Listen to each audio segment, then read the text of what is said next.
यहाँ पर रेत, कोयला, चूना, घास लगाते थे जिससे वो पानी फिल्टर होगा। वाटर को जितना आप राउंड कराएंगे, जितना ट्रेवल कराएंगे, वो ऑटोमेटिकली फिल्टर और साफ होता जाएगा। तो आप देख सकते हैं कई सारे राउंड यहाँ पर जिगजैग शेप में बने हुए हैं। एक्चुअल में ये पिलर दिखते हैं बट अंदर से ये होलो पाइप है, खोखले हैं अंदर से, जो ऊपर वाले चैनल से कनेक्टेड है।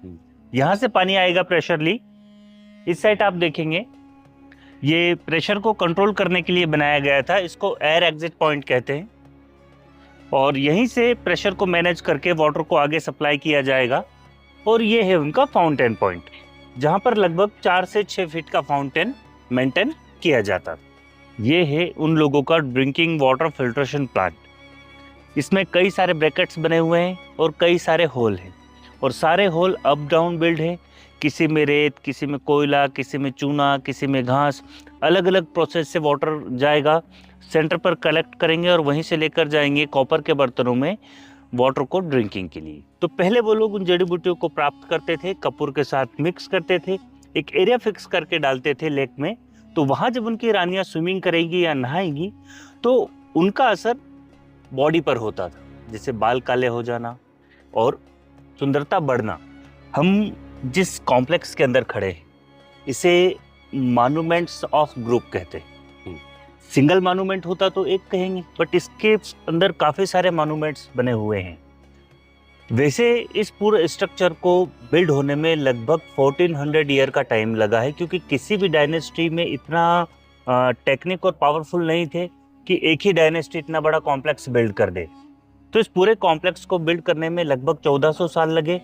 लेकिन एक टाइम पीरियड इस कॉम्प्लेक्स का ऐसा भी रहा कि यहाँ पर 1469 टू 15th सेंचुरी में 15,000 वुमेन्स रहती थी, जस्ट लाइक ए बिगेस्ट हरम। जहाँ हम लोग खड़े हैं ये मांडू, सी लेवल से 2100 फीट की हाइट पर रूपमती पवेलियन है, और निमाड़ से 1200 फीट की हाइट पर हम लोग हैं। अब 15th सेंचुरी में, 14th सेंचुरी में या 11th सेंचुरी में इलेक्ट्रिसिटी तो थी नहीं। तो उस टाइम पीरियड में 10th सेंचुरी से 15th सेंचुरी के दरमियान मांडू में लगभग 65 बिग वाटर लेक बिल्ड किए गए थे, और 700 के आसपास कुएं और स्टेप वेल बिल्ड की गई थी, ताकि ज़्यादा से ज़्यादा रेन वाटर स्टोर किया जा सके। तो इस पूरे कॉम्प्लेक्स में rain water harvesting, storage system, ये सारा बना हुआ है। कैसे करते थे ये अब हम जानते हैं। ये जो मॉन्यूमेंट्स आप देख रहे हैं इसे जहाज महल कहते हैं, लेकिन इसके बैक साइड पर एक नेचुरल वाटर लेक है जिसे मुंज लेक कहते हैं। अब मुंज लेक इसलिए कहते हैं कि बिल्ड बाय पृथ्वी वल्लभ मुंज, उनके टाइम पीरियड में उसको बाउंड्री वगैरह बिल्ड करवाई थी, इसीलिए उस लेक को मुंज लेक कहा जाता है। अब मुंज लेक में रेन वाटर आएगा, लेकिन कैसे स्टोर करते थे, जैसे फॉरेस्ट वाला जो हिस्सा होता था वहाँ बहुत सारे स्मॉल कैनाल बिल्ड करते थे ताकि फॉरेस्ट का सारा पानी लेक तक आ पाए। अब जब तालाब भर जाएगा और उनके लेवल से 15 फीट ऊपर जब होगा तो पानी एक स्मॉल कैनाल के थ्रू आएगा सेंटर पर बने टैंक में, जिसे सूरज कुंड कहते हैं। अब ये सूरज टैंक और ये कपूर तालाब, आप यहाँ देखेंगे सेंटर पर स्मॉल कैनाल बना हुआ है जिससे ये कनेक्टेड था। तो इस साइड का पानी सारा कपूर तालाब में। अब कपूर तालाब इसे इसलिए कहते हैं कि मांडू का जो इतिहास है ये तो 1400 साल पुराना है, लेकिन मांडू कई हजार साल पुराना है। आज भी यहाँ कई प्रकार की जड़ी बूटियां हैं, लेकिन अब उनके जानकार नहीं बचे। तो पहले वो लोग उन जड़ी बूटियों को प्राप्त करते थे, कपूर के साथ मिक्स करते थे, एक एरिया फिक्स करके डालते थे लेक में। तो वहाँ जब उनकी रानियाँ स्विमिंग करेगी या नहाएंगी तो उनका असर बॉडी पर होता था, जैसे बाल काले हो जाना और सुंदरता बढ़ना। इसलिए इस तालाब को कपूर तालाब कहा जाता है। इसी के सेंटर पर आप देखेंगे वहां पर ये जो व्हाइट व्हाइट दिखाई दे रहा है ना, ये डांसिंग प्लेस है। ओके, वहां डांस होता था। ये सिटिंग एरिया है बैठने के लिए। ये वाटर का सिस्टम हो चुका। अब आप लोगों ने कई सारी ऐतिहासिक इमारतें विजिट की हैं। आपने कभी किसी इमारत के रूफ पर स्विमिंग पूल देखा है? नहीं। स्पा? नहीं। Roof spa? नहीं। ये इंडियन हिस्ट्री में मांडू ही एक ऐसी सिटी है जहां बिल्डिंग के राइट वाले हिस्से पर आप ऊपर एक लोटस स्पा देखेंगे जो लोटस के शेप में बना हुआ है, और उसी के जस्ट नीचे वाली साइड पर एक और स्विमिंग टैंक बना हुआ है जो टॉर्टोइस के शेप में है। अच्छा। हाँ, अब वहां हम ये मान सकते हैं कि बारिश के दिनों में रूफ रेन वाटर जाता था, लेकिन विंटर और समर में विदाउट इलेक्ट्रिसिटी ऊपर तक आप कैसे सप्लाई करेंगे और क्या ऑप्शन था। तो सामने सीढ़ियों की तरफ हम देखेंगे, इसमें लेफ्ट में जो 2 होल आप देख पा रहे हैं ऊपर की तरफ, है ना, और लेफ्ट में एक ऐसा चैनल नुमा नीचे आ रहा है। तो उस चैनल नुमा वाले हिस्से में लगाया जाता था कॉपर रॉड, और उस कॉपर रॉड में कनेक्ट करते थे व्हील, और व्हील में कनेक्ट करते थे लेदर के बकेट। तो ये जो स्पेस है ना पूरा, एक्चुअल में दीवार के उस साइड पर रास्ता है। तो केमल यहां से चलकर जब वहां जाएगा तो वो बकेट सारे नीचे से ऑटोमेटिकली भरकर ऊपर ड्रॉप होंगे। तो कहाँ ड्रॉप होंगे? जहां ये कुछ लोग ऊपर खड़े हैं ना, जहां सीढ़ियां खत्म होती है वहां, तो वहीं से वाटर चैनल स्टार्ट होता है। अब वाटर को सप्लाई करने का एक ही सिस्टम है, स्लोप को मेंटेन करना। तो ये जो मॉन्यूमेंट्स आप देख रहे हैं, ये 120 मीटर लॉन्ग है, 15 मीटर इसकी हाइट है। तो लेफ्ट से राइट आप देखेंगे तो आपको स्लोप राइट वाले हिस्से पर दिखाई देगा। अब टैंक वहां भर चुका है। टैंक भर जाने पर वाटर की कंटिन्यूटी को कहाँ क्लोज करेंगे? ये जो मार्बल का गेट है यहाँ पर, हाँ, इसमें लेफ्ट एंड राइट 2 पिलर हैं जो एक्चुअल में होलो पाइप है, अंदर से खोखले हैं। तो पानी को ऊपर से नीचे ड्रॉप करेंगे। दोनों पेड़ों के यहाँ पर उनका ऐसा चौकोर फाउंटेन पॉइंट बना है, लेकिन एक प्रेशर से फाउंटेन नहीं चलेगा, और प्रेशर चाहिए। तो सीढ़ियां आप देखते हैं, सीढ़ियों के बारे में इतिहासकार लिखते हैं कि बिल्ड बाय जहांगीर 1617, यानी कि 1469 में जब ये पूरा मॉन्यूमेंट्स डेवलप हो चुका था, तब ये सीढ़ियां नहीं थी। तो यहाँ पर क्या था? यहाँ पर ऐसा एल नुमा वॉल बना हुआ था, उसका एविडेंस है टूटा हुआ स्ट्रक्चर। इसके फ्रंट पर जाकर हम देखेंगे तो वहां पर लाइम स्टोन से बना हुआ एक स्ट्रक्चर है जो वाटर क्लीनर स्टोन कहलाता है, जिसमें ब्रैकेट्स बने हुए हैं। तो पानी जब आएगा तो पानी साफ भी होगा और झरने की आवाज भी सुनाई देगी जो कल कल कल कल आती है। गार्डन में आप देखेंगे वाटर चैनल का टूटा हुआ स्ट्रक्चर है, दिख रहा है ना क्लियर? ये दिख रहा है। ये दोनों प्रेशर जब वहां मिक्स होंगे तो विदाउट इलेक्ट्रिसिटी 6 से 8 फीट का फाउंटेन मेंटेन होगा जो बिल्डिंग के फ्रंट गेट पर होगा। अब इस मॉन्यूमेंट्स को बिल्ड किया था परमार किंग राजा भोजदेव परमार ने।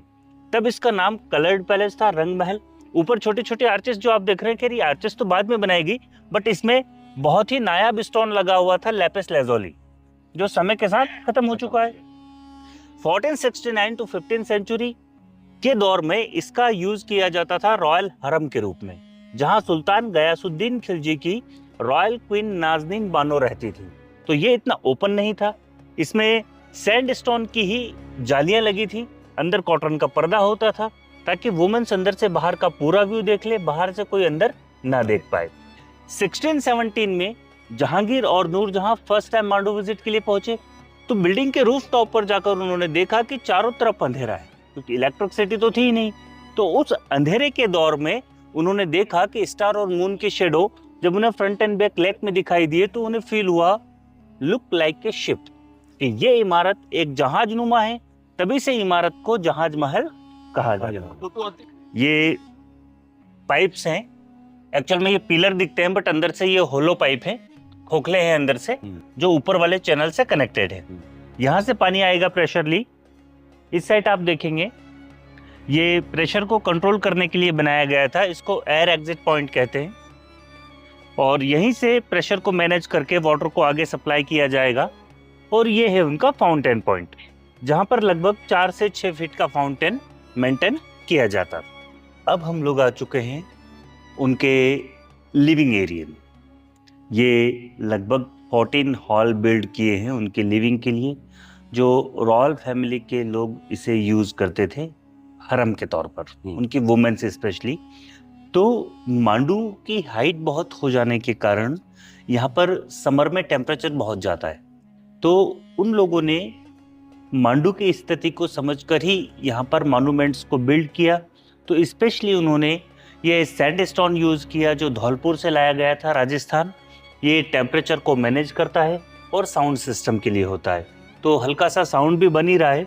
और आप इसको हाथ लगाकर देख सकते हैं, ये बहुत ही ठंडा रहता है। कभी भी किसी स्टोन के टेम्परेचर को चेक करने के लिए हमारे हाथ से क्लियरली पता नहीं चलता, क्योंकि हाथ की इस फ्रंट वाली हथेली और पैर के तलवे हमेशा गर्म रहते हैं। आप इसको गाल लगा कर देखिए, फ्रिज में से कोई बोतल निकाल जी, के जी, लगा दी जाए, जी, जी। ऐसा फील हो रहा है। तो ये काफी कलरफुल था, क्योंकि इस स्ट्रक्चर को जिसने बनाया ना, उनके नाम के पहले श्रृंगार प्रेमी सुल्तान Ghiyasuddin Khilji, okay. 1469 to 15th century. अब श्रृंगार प्रेमी यानी कि हर वो दुनिया की नायाब चीज को वो बहुत पसंद करते थे, बहुत कलरफुल व्यक्ति कह सकते हैं। आप ऊपर देखेंगे, ये देखिए काफी सारे कलर भी यहाँ पर यूज किए गए थे। ये एक्चुअल में स्टोन नहीं है, ये लोकल नेचुरल कलर हुआ करता था जो फूल पत्ती जड़ी बूटियों के माध्यम से बनाया जाता था। तो अभी ये कलर हमें क्लियरली दिखाई दे रहा है, तो जब ये एक्चुअल रहा होगा तब इसकी क्या सुंदरता और क्या भव्यता रही होगी। ये आपके सामने बिग नेचुरल वाटर लेक, मुंज तालाब, मुंज लेक, पृथ्वी वल्लभ मुंज के टाइम से ये लेक है। बट एक्चुअल में इस पूरे कॉम्प्लेक्स का जो एंट्री गेट था वो कभी वो नहीं था जहां से हमने एंट्री की, क्योंकि हरम से कनेक्टेड किसी भी पैलेस के अंदर, किले के अंदर गेट नहीं होता। सिक्योरिटी को ध्यान में रखते हुए इस बिल्डिंग का जो एंट्री गेट था वो लेक के बैक साइड से था। अच्छा। तो डायरेक्टली कोई हरम में ना आए, ये सुरक्षा की बात थी। वो गेस्ट हाउस है जिसे वाटर पैलेस जल महल कहते हैं। ओके।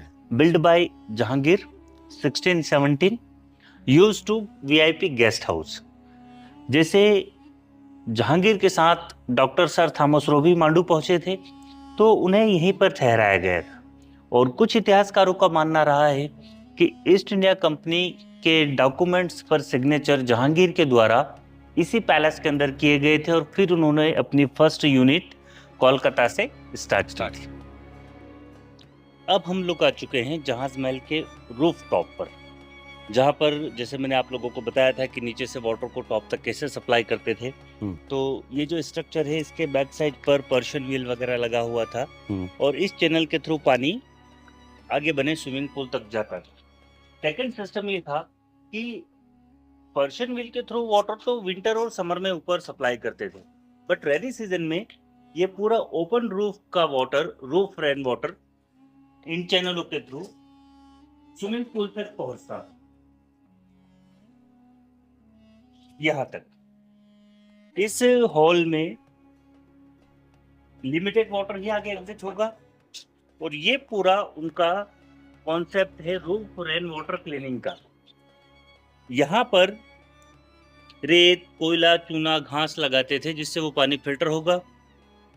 वाटर को जितना आप राउंड कराएंगे, जितना ट्रेवल कराएंगे, वो ऑटोमेटिकली फिल्टर और साफ होता जाएगा। तो आप देख सकते हैं कई सारे राउंड यहाँ पर जिगजैग शेप में बने हुए हैं और पानी आसानी से लोटस टैंक तक सप्लाई हो जाता। ये फिर नीचे चला जाता था, आधा पानी डिवाइड भी कर देता था। ज्यादा टैंक भर जाने के बाद उनको जितनी आवश्यकता है उतना पानी यहाँ स्टोर करेंगे, बाकी नीचे वाले कटोरा टैंक में स्टोर करेंगे और उसी को समर में भी यूज करेंगे। ओके। ऊपर ये बना हुआ है लोटस टैंक और जस्ट डाउन साइड पर बना हुआ है टॉर्टोइज टैंक। और इसके ऊपर के जो फ्लोर थे वो 1823 के अर्थक्वेक में डिस्ट्रॉय हो चुके हैं। तो ऊपर जाने के लिए केवल ये सीढ़ियां ही बची हैं, बाकी पूरा स्ट्रक्चर टूट चुका है। हाँ, सीढ़ियाँ रहेंगी, ऊपर पता ही नहीं अब कुछ था, ये है नहीं था इधर। ठीक है। और ये पूरा वो है कछुए वाला स्विमिंग पूल, जो नीचे दिखा टैंक। यहाँ से देखने के बाद आपको बिल्कुल लगेगा जैसे कछुए वाली शेप में हो। हम अब आ चुके हैं इस कॉम्प्लेक्स के सेंटर पर और सेंटर पर ही उन लोगों ने ये एक स्टफ वेल बिल्ड की थी जिसे इंसेंट हिंदू बावड़ी कहते हैं। वैसे तो आप बावड़ी का पूरा स्ट्रक्चर देखेंगे तो कुछ आर्चों के शेप बने हुए हैं जो क्लियरली हमें बयां करते हैं कि ये मुस्लिम टाइम में बिल्ड की गई थी, क्योंकि आर्चों का कॉन्सेप्ट उन्हीं के साथ इंडिया में आया था। लेकिन हिंदू बावड़ी कहने का purpose, archaeological survey of India ने ये कुछ लोटस फ्लावर की आकृतियों को देखते हुए इसे हिंदू बावड़ी का नाम दिया है। सामने वाले दिख रहे हैं जी। यहाँ वो लोग रेन वाटर स्टोर ही करते थे, लेकिन यहाँ से 3 कंडीशन में वाटर को कलेक्ट किया जाता था। पहला आप देखेंगे वो आर्च एएसआई ने बंद कर दिया है, वो एएसआई ने किया है या ब्रिटिश टाइम से क्लोज है ये क्लियर नहीं है। सेकंड, ये रस्सी और बाल्टी जिसको पुली सिस्टम कहा जाता था। और थर्ड, ये ब्रिटिश टाइम का पंपिंग सिस्टम। वो राउंड करेंगे वहां से ये पंप स्टार्ट होगा। अब इसमें एक एक्स्ट्रा पाइप्स लगा हुआ था जिसके थ्रू पानी ऊपर तक आता था, वो एएसआई के द्वारा निकाल दिया गया। पानी वहां से चैनल से होता हुआ ये लास्ट चैनल तक आएगा और यहाँ से फिर वाटर को अलग अलग तरीकों से यूज करेंगे। प्लीज अब हम उस साइड चलते हैं। तो ये उनका वही same concept, water cleaning, water sound. ये होल यहाँ पैक हो चुका है, देखिए। जी, यहाँ से अंडरग्राउंड पानी आता था। यहाँ से पानी जाता था एल शेप में, ये पूरा चैनल ही बना हुआ था। तो चैनल से पानी जाएगा लाइम के टैंक में। तो लाइम में पानी जाने से क्या होगा, वाटर क्लीन होगा, उसमें कैल्शियम मिक्स होगा।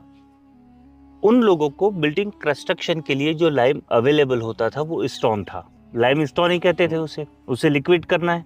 तो यहाँ आपका लाइम लिक्विड हो रहा है और वाटर क्लीन हो रहा है, दोनों काम हो रहा है। इधर से वाटर को बैक साइड पर शिफ्ट करेंगे, जहाँ वाटर को 7 से 8 टाइम रेत, कोयला, चूना, घास लगाकर फिल्टर करेंगे। सेंटर पर लाकर कॉपर के बर्तनों में लेकर जाएंगे ड्रिंकिंग के लिए। तो वॉल के बैक साइड पर है उनका आरओ वाटर प्लांट, इसे कहते हैं कोलू।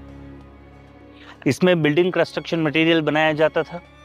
इसमें 75% लाइम, गुड़ का पानी, बेलपत्र जो हम सूजी पर चढ़ाते हैं उसका जो फ्रूट होता है बिल्ला बेल, मूंग दाल, उड़द दाल, चना दाल, सरस, गोंद, ये सारी चीज़ें डालकर पेस्ट बनाते थे। तो इस पेस्ट से कंस्ट्रक्शन करने पर लगभग मॉन्यूमेंट की एज होती थी 1000 ईयर। ऐसा कहते हैं कि 50 साल तक तो वो स्ट्रॉन्ग होता रहता है। 100 साल तक, 100 साल में तो उसका मतलब कि वो प्रोसेस में रहता है कि अब वो स्ट्रॉन्ग होगा।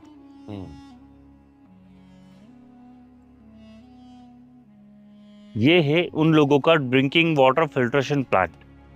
इसमें कई सारे ब्रैकेट्स बने हुए हैं और कई सारे होल हैं, और सारे होल अप डाउन बिल्ड है।